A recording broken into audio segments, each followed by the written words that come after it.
Diperkirakan itu di minggu ketiga keempat. Oke. Iya. Minggu ketiga keempat di bulan ini. Di bulan ini Di mudah-mudahan. bulan depan. Bulan ini mudah-mudahan. Jangan sampai lewat. Udah kasihan para calon yang ada.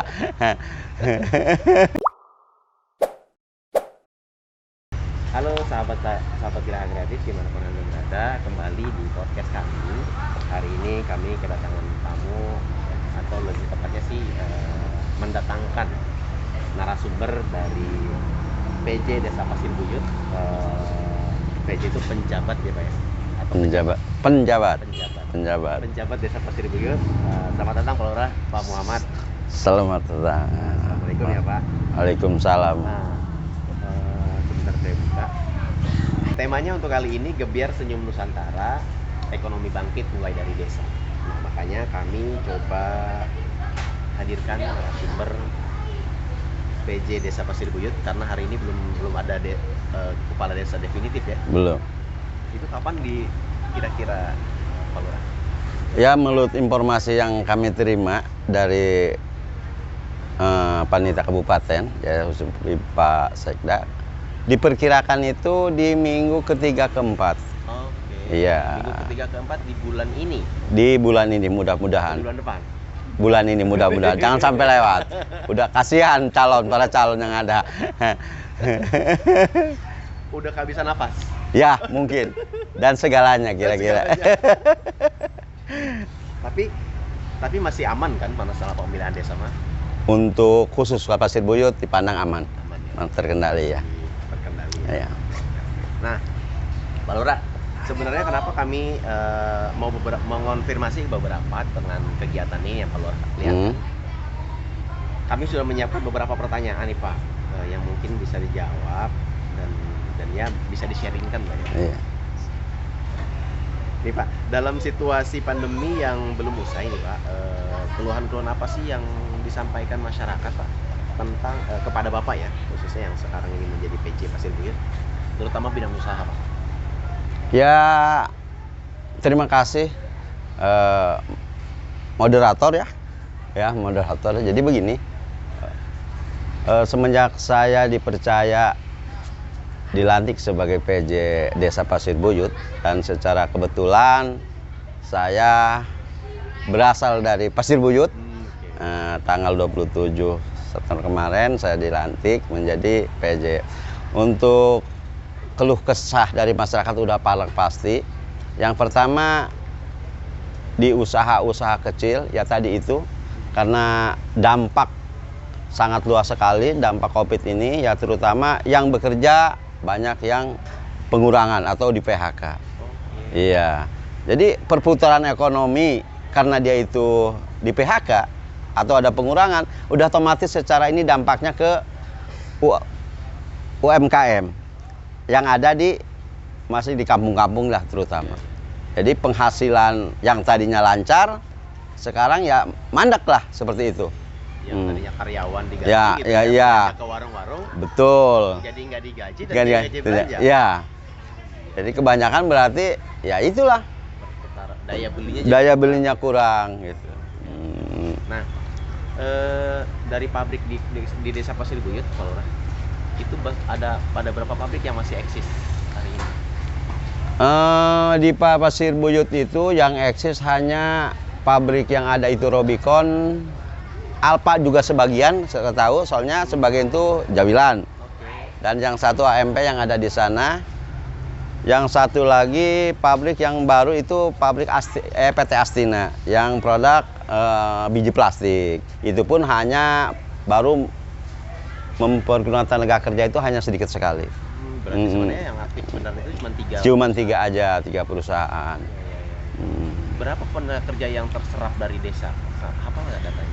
Ya kalau memang secara umum, karena kita di waktu adanya perusahaan, kita kan menitik beratkan kepada perusahaan itu bahwa untuk tenaga kerja lokal lah, tenaga kerja kita yang harus diserap minimal 70% itu mempekerjakan anak-anak kita atau anak-anak Desa Pasir Buyut.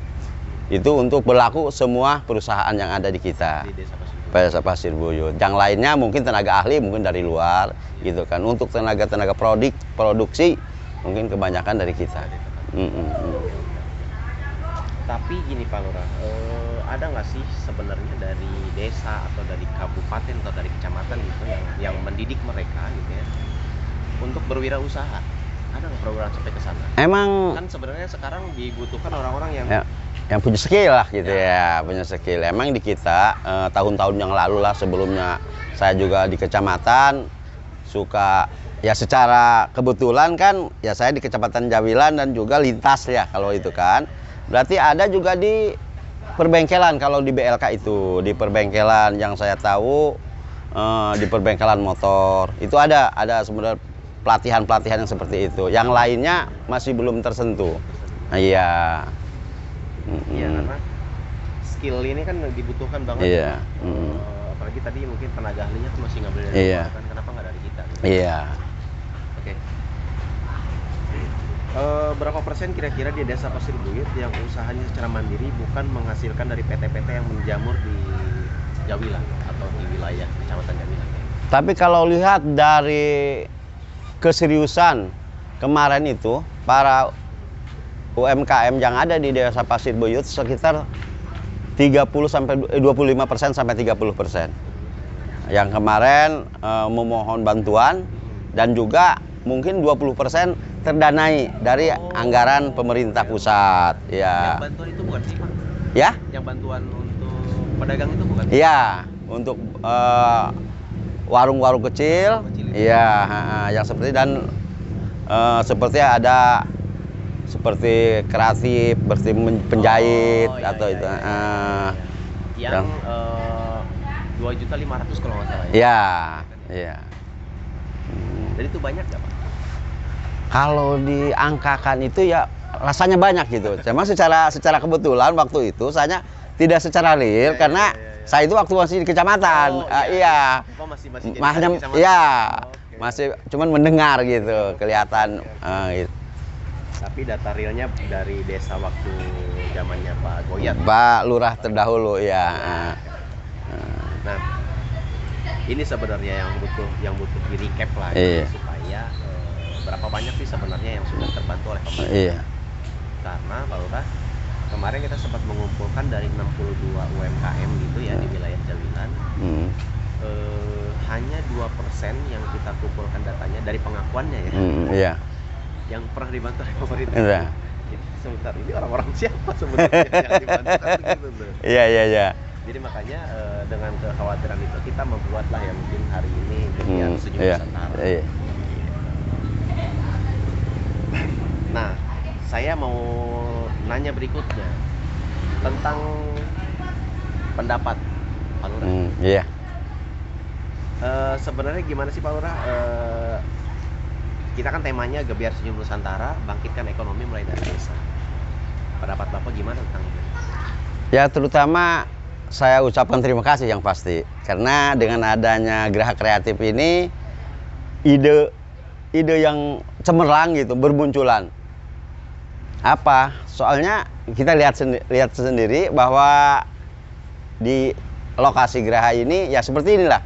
Artinya mohon maaf kami pun belum kepikiran sampai ke sana, tapi dengan adanya kreatif ini dari Geraha Kreatif ini sehingga memunculkan atau membangkitkan ekonomi yang ada di Desa Pasir Buyut khususnya, mungkin secara umum di Kecamatan Jawilan gitu. Jadi kami sangat berterima kasih nih kepada pimpinan Geraha Kreatif. Ya, kira-kira gitu. Ya. Nah, ini Pak Lurah, berarti sebenarnya gini nih. Di Desa Pasir Buyut kira-kira unggulannya apa? Nanti harus mulai dipilih dan pilah tuh Pak Lurah. Ya justru saya diamanatkan sama Pak Camat waktu setelah pelantikan berkoordinasi konsultasi ke ya terutama itu di perangkat dan juga ke di lembaga-lembaga yang ada, tindak lanjutnya yaitu di RT RW yang ada di Desa Pasir Buyut. Ya termasuk di dalamnya usaha-usaha kecil yang insya Allah akan bangkit, apalagi dengan adanya sekarang nih dari ide Geraha Kreatif ini. Mudah-mudahan kami akan memunculkan unggulan-unggulan yang ada di Desa Pasir Buyut khususnya. Gitu. Harapannya memang Pak, setelah mendapatkan dari model dari Desa Pasir Buyut, ya kecamatan juga nanti mungkin harus mengeluarkan produk unggulannya, Iya. ya kan ya. Karena kenapa? Kalau nggak gitu kayaknya nggak ada yang perhatian. Terus ya sebenarnya balik lagi, ide ini kan muncul dari keresahan. Iya. Iya. Kan Pak Lurah, Iya, tapi iya. banyak UMKM yang kok lama-lama habis nafas. Iya. Cuman begini Pak Lurah, ini kan masa pandemi ya, kira-kira tim Satgas mau memberikan izin nggak ya Pak, model begini? Ya saya kira alhamdulillah karena dengan iridatnya Allah Subhanahu wa taala, ikhtiar kita alhamdulillah pandemi sudah menurun. Artinya udah level 2. Cuman kemarin naik lagi level 3. Ya kita yang namanya warga biasa dan juga aturan dari pemerintah pusat, ya kita yang penting melaksanakan prokesnya aja. Jadi itulah ikhtiar kita biar jangan sampai penyebaran COVID ini semakin meluas. Mudah-mudahan di kita khususnya di Pasir Buyut, alhamdulillah zona hijau lah, kira-kira zona hijau. Gitu, mudah-mudahan. Ya nanti meskipun nanti minta izin sama Satgas masih diizinkan ya Pak ya. Mudah-mudahan. selama ya mengikuti itu ya, program itu ya prokes, ya. Ya. Ya. Nah, berikutnya Pak Lurah, setelah kita kumpulkan tadi dari 62 UMKM yang terdaftar ya, mungkin nanti akan membutuhkan sebenarnya membutuhkan SKU surat keterangan usaha gitu. Karena kemarin banyak juga yang punya peternakan di rumah gitu ya. Kayak kemarin ayam boiler di Cepak Kecil, kemudian ayam potong gitu kan ya. Itu ternyata belum punya SKU-nya. Itu gimana, dipermudah atau enggak tuh Pak nanti? Ya pasti dipermudah, apalagi dengan buktinya ada ya seperti ayam potong yang di Mundu, Pak Ali di sini Pak Mukis, dan juga di Pasir Buyut ada juga ayam potong. Dan juga ada lagi sebenarnya UMKM yang belum tersentuh. Seperti yang ada di Udulan, telur asin. Nah, telur asin itu juga masuk, dan juga yang lain-lainnya masih banyak. Ya dengan adanya kreatif ini akhirnya kita yang induk, bukan kita bukan ya. Karena itu ya ya kita mendorong lah. Kita mendorong dengan hasil geraha ini, mudah-mudahan sedikit demi sedikit ekonomi Desa Pasir Buyut itu bisa terangkat gitu. Ya. Karena gini Pak Lurah, ternyata kan kalau setelah kita lihat gitu ya, permasalahan besar di tempat kita yang pertama mungkin permodalan ya Pak ya. Yang kedua itu pemasaran. Nah di acara ini sebenarnya di Gebiar UMKM ini kita ngegandeng Bank BJB. Bank BJB sebagai pemodal, kemudian pemerintah berikan izinnya gitu. Nah makanya ketika kita sudah mendapatkan model di Desa Pasir Buyut, dapat pasarnya dari pemerintah katakanlah ya, kita juga sambil cari pasarnya. Nanti Bank BJB tidak akan lagi ragu untuk memberikan modal. Jadi makanya saya langsung tembak di sini, izinnya dikasih nggak nih? Kalau ngomong izin, artinya begini, kewenangan kita hanya berbentuk keterangan. Ya, bentuk keterangan. Kalau izin berarti dinas yang bersangkutan ya. Kalau kita umpamanya dari UMKM ini hanya menerangkan keterangan domisili usaha, surat keterangan usaha itu aja. Adapun kelanjutan untuk izin apalagi berkaitan dengan pihak Bank BJB, cuman hanya itu aja keterangan bahwa yang bersangkutan UMKM ini punya usaha umpamanya yang tadi itu, apakah di bidang ayam potong atau warung kecil dan lainnya atau penjahit, bisa dikatakan seperti itu gitu. Siap. Jadi nanti akhirnya bagi tugas Pak Lurah. Ya. Bukan buntut sih, jadi bagi tugas. Ya. Kita sesuai dengan wewenangnya aja. Kita coba kumpulkan semua produk UMKM, pengusaha UMKM. Kemudian dibuatkan izinnya, nanti kita berbondong-bondong ya. Ini yang butuh dikasih izin. Ini yang butuh disentuh. Nanti mungkin semoga Pak Camat, karena tinggal lewatin Camat juga ya. Iya. Ada salah tangan pacam atau sudah gimana? Ada. Jadi kan kalau UMKM ya karena mungkin mikro kecil ya, Ya, atau mikro kecil dan menengah, berarti izinnya hanya cukup di kecamatan. Mungkin mudah-mudahan. Tapi ya itu tadi tindak lanjut tergantung kebutuhan dari masing-masing instansi. Ya kalau umpamanya dari pihak banknya sendiri, oh ini harus izin dari kabupaten, ya itu kita tempuh. Apalagi ini kan bisa dikolektif dengan bukti udah ada gitu kan, jangan nggak bohong-bohongan gitu kan. Wah, ini bener ada seperti ini gitu. Nanti itu kita dikomunikasikan lagi sejauh mana ini kepentingannya gitu kan, kita tempuh itu. Kalau umpamanya cukup keterangan usaha dengan dari kecamatan, ya udah cukup sampai situ. Kalau umpamanya mesti izin ke kabupaten, ya kalau kabupaten sih skala agak menengah ke atas gitu. Kalau untuk usaha ini mah biasanya cukup dari sini sama diketahui Pak Camat. Oke. Jadi harusnya memungkinkan lah ya. Karena kemarin sempat kita lihat yang punya SKU itu cuma berapa persen kan? Iya. Yang sudah 52 tadi yang dikumpulkan. Jadi teman-teman kabar gembira loh. Iya. Iya. Iya. Kita semua.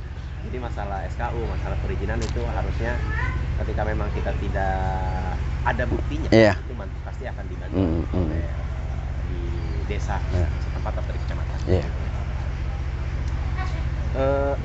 Ada yang mau disampaikan kepada teman-teman UMKM, Pak? Ya, harapan dari saya sebagai PJ Kepala Desa Pasir Buyut kepada UMKM khususnya di Pasir Buyut, tolong gigihlah, kerja keras untuk memajukan produk-produk yang ada di kita dan juga usaha lain yang ada di masing-masing UMKM. Karena tanpa kerja keras dan kesabaran untuk keberhasilan itu sangat susah sekali. Makanya dengan ide yang digaungkan oleh Geraha Kreatif ini, kita benar-benar ikuti dan kita laksanakan sesuai dengan ketentuan yang ada di Geraha Kreatif ini. Mudah-mudahan untuk kedepannya semoga sukses dan bangkit usaha kita. Amin.